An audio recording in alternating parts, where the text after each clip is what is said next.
En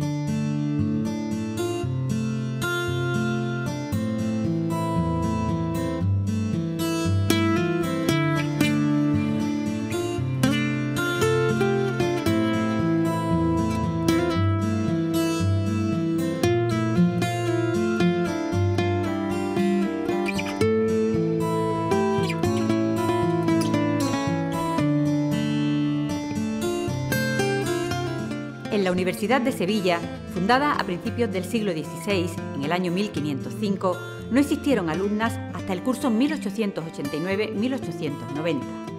Casi 4 siglos de espera, de renuncia, de deseos incumplidos en mujeres a las que atraían los conocimientos enseñados en las aulas universitarias y que anhelaban, en no pocos casos, desempeñar el ejercicio profesional o la actividad científica para la que preparaban ese conocimiento.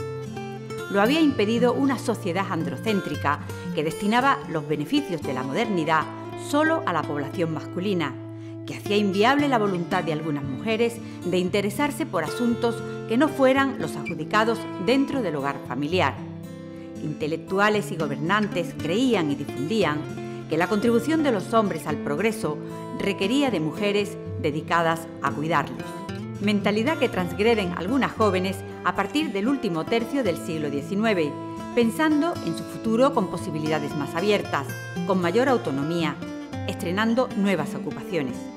Despertaba sorpresa aquel comportamiento y no le faltaban razones, pues únicamente sabía leer y escribir un pequeño grupo de población femenina, menos del 25% de las mujeres en las 2 últimas décadas del siglo XIX.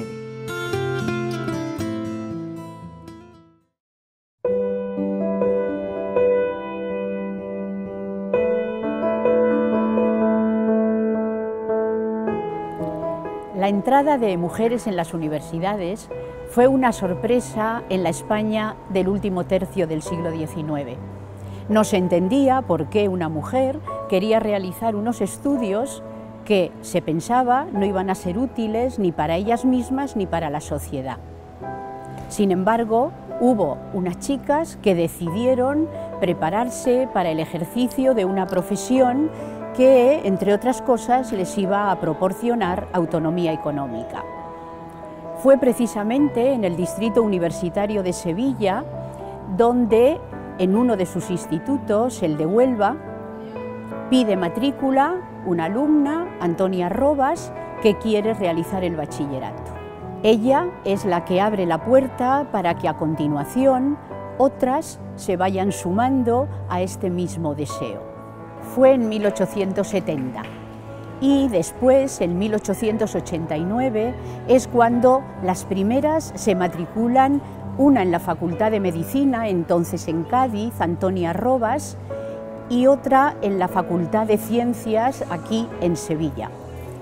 La primera va a acabar su carrera de medicina, la segunda se tiene que trasladar a Madrid porque quiere estudiar la carrera de farmacia.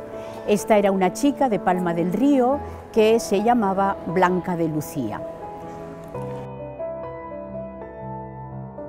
También en Cádiz obtiene el título de medicina una chica que viene de Cuba, donde ya había estudiado allí farmacia y aquí convalida varias asignaturas, Asunción Menéndez. Otra joven que se matricula en la Universidad de Sevilla para hacer el curso común de ciencias es de Sanlúcar de Barrameda y se llama Gertrudis Martínez. Tiene que ir a la Universidad de Granada porque quiere estudiar también farmacia. Y ya en los primeros años del siglo XX, de nuevo en la Facultad de Medicina de Cádiz, se matricula María del Mar Terrones, que después irá a Madrid porque quiere hacer el doctorado en medicina.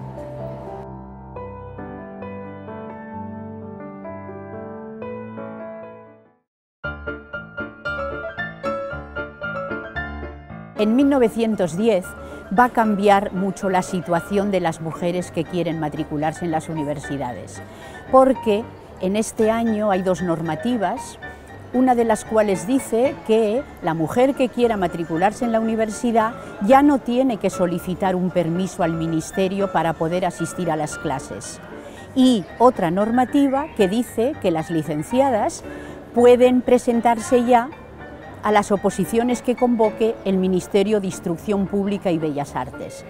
¿Esto qué hace? Que no solo las estudiantes van a acceder a las carreras de medicina y farmacia, sino que van a hacer también las carreras de filosofía y letras y de ciencias que les permiten la docencia en institutos y en las universidades. En Sevilla, por ejemplo, termina una alumna filosofía y letras, otra alumna termina ciencias químicas, la primera licenciada en ciencias químicas de la Universidad Española, Isabel Obín, que se dedicó toda su vida a la enseñanza y que fue profesora de personas que después han sido científicos importantes, como por ejemplo Manuel Losada. Bueno, doña Isabel Obín fue mi maestra y yo era muy travieso, estaba siempre jugando en la calle y ella le dijo a mi madre: Manolito no va a poder estudiar. Después resultó que yo fui muy buen estudiante gracias a ella, porque yo en principio la física, la química, la matemática, la ciencia no me interesaban, pero cuando ella me enseñó que servían para hacer problemitas muy sencillos y cosas, una ecuación que no se sabía lo que era una cosa, le ponía una X o una Y, entonces yo me di cuenta que aquello era como jugar y me hice muy buen estudiante. O sea que pasé de ser un desastre desde el punto de vista de estudiante a ser muy buen estudiante gracias a ella, porque me hizo fácil lo que normalmente es difícil para los niños, que son las ciencias. O sea que yo le debo a ella, que fue la primera licenciada en Ciencias Químicas por la Universidad de Sevilla, la primera mujer, el año 1917, y yo le debo a ella el que realmente me hiciera a mí muy atractiva la ciencia, y después pues fui un buen científico.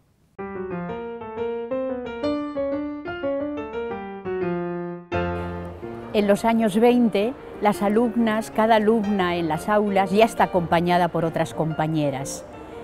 Hay alumnas en la Facultad de Filosofía y Letras, aquí por ejemplo Julia Herráez, que cuando termina la carrera unos años va a ser profesora ayudante y después va a ganar las oposiciones al cuerpo de bibliotecas y va a ser bibliotecaria en la Universidad de Sevilla.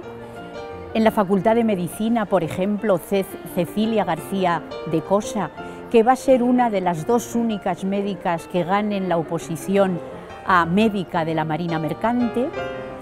O también en la Facultad de Ciencias, Teresa Salazar, una buenísima alumna con premio extraordinario, que será profesora en la Universidad de Madrid y que estudian también con ella dos de sus hermanas, pero en la Facultad de Filosofía y Letras. Mi madre se preocupaba, como siempre en mi vida, que los hijos suyos estudiaran una carrera universitaria y además, como estábamos en Sevilla, que fuera de la Universidad de Sevilla. Su familia no veía bien que estudiara, ella lo tenía claro desde pequeña. De hecho, prefirió un colegio donde ella veía que la enseñanza que le iban a dar era mejor, porque en aquella época pues a las mujeres no se les daba una enseñanza, no estaba tan considerado como puede ser ahora.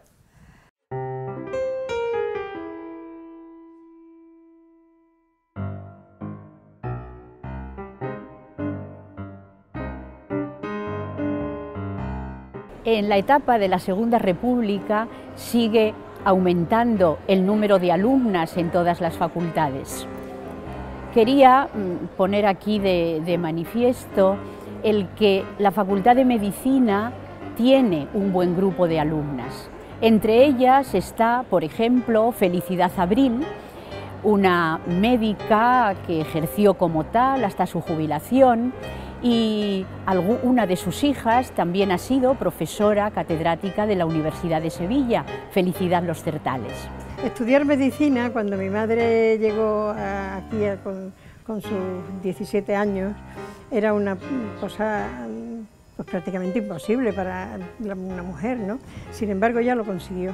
En el momento en que mi madre empezó a estudiar la carrera, junto con ella empezaron otras dos chicas, que iban tres, y dos de ellas, y ella como podía, llegaban a la puerta de la universidad, acompañadas o no, y el bedel las esperaba.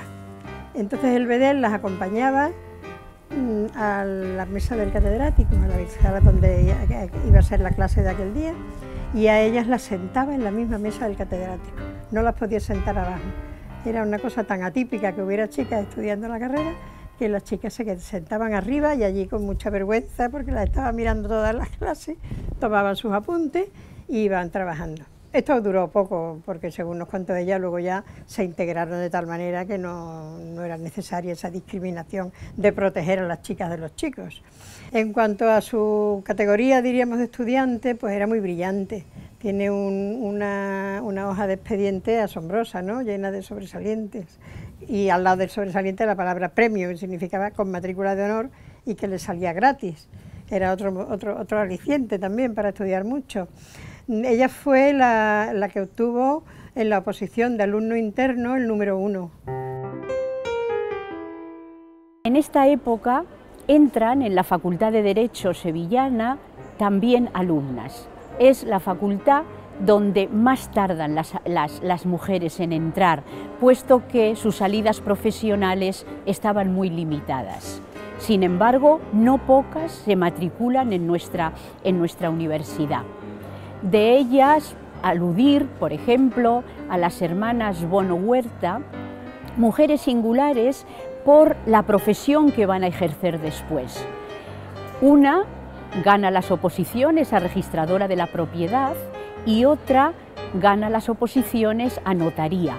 Muy pocas mujeres fueron las que tuvieron la oportunidad de ejercer estas profesiones durante el periodo franquista.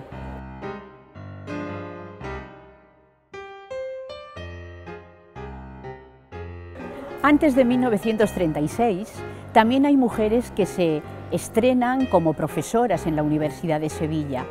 Profesoras ayudantes como, por ejemplo, Elisa Fernández de la Vega, una investigadora que viene de Madrid a la Facultad de Medicina, o otra profesora que también viene de Madrid a la Facultad de Ciencias, Rosario Montoya, o en Filosofía y Letras, por ejemplo, Ángela de Castro, junto a algunas otras.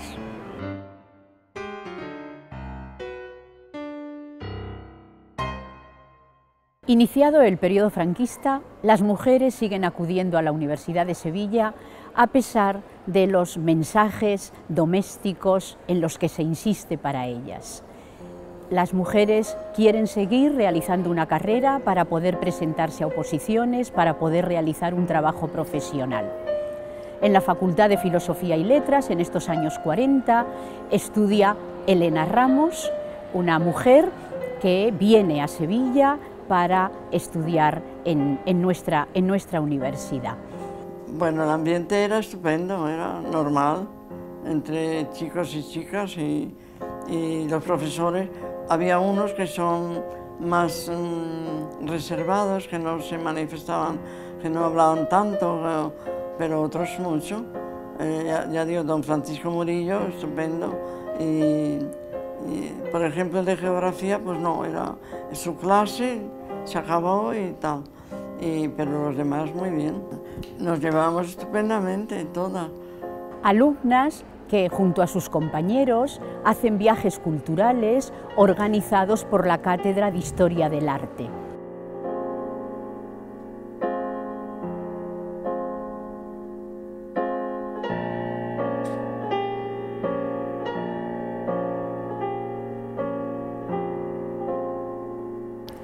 Entre las alumnas que estudian Derecho en la Universidad de Sevilla en los años 50, encontramos a Matilde Donaire.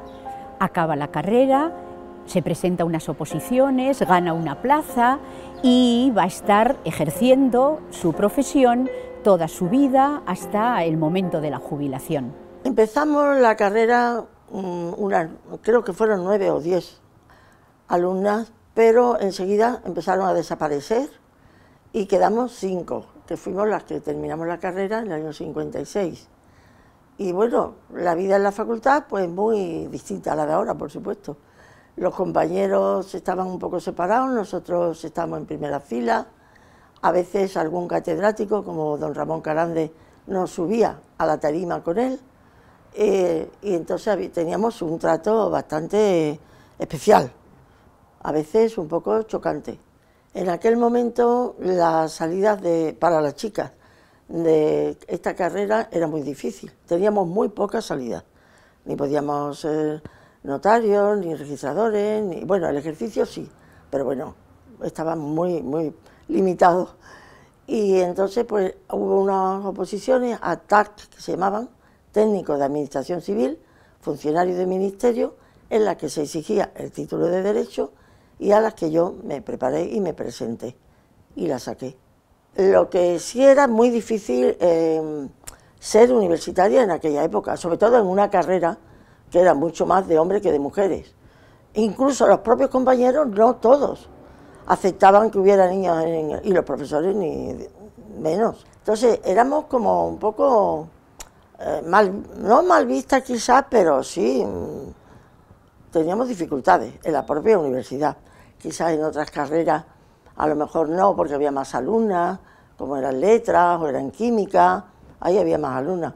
Pero en Derecho pasamos esas dificultades, que te señalaban como diciendo, ¿qué hace aquí esta chica? Si esto es una carrera para hombres.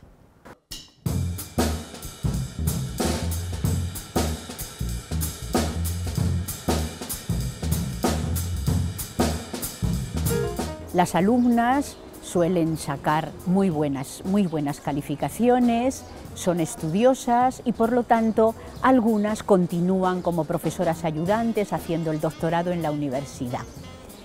Una de las que conocemos aquí en Sevilla viene en este caso de la Universidad de Madrid, Socorro Vicente Mangas, entra como profesora en la Facultad de Ciencias y en ella ha ejercido hasta su jubilación. Yo llegué a Sevilla en el año 48 y entonces me incorporé a la cátedra de Geología, que era para el selectivo de entonces. Y allí estuve todo el tiempo ya hasta que me jubilé. Cuando me incorporo pues había muy buen ambiente allí en física y como lo mío eran ciencias naturales, solo era yo la de Geología nada más.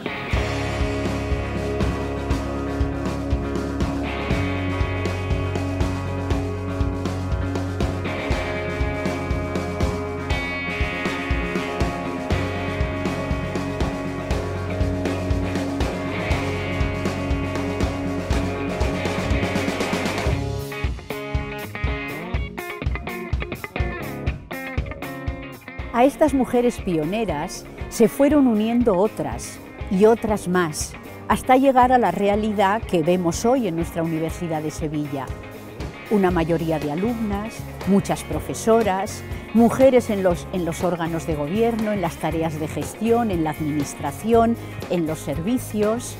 Todas aportan esfuerzo, proyectos de docencia, de investigación, incorporando nuevas perspectivas de observación y de análisis que incluyan también a las mujeres, que las tengan en cuenta. Están demostrando un buen hacer y además comparten con toda la comunidad universitaria la voluntad y el deseo de llegar a una sociedad y a una universidad más libre, más justa y en paz.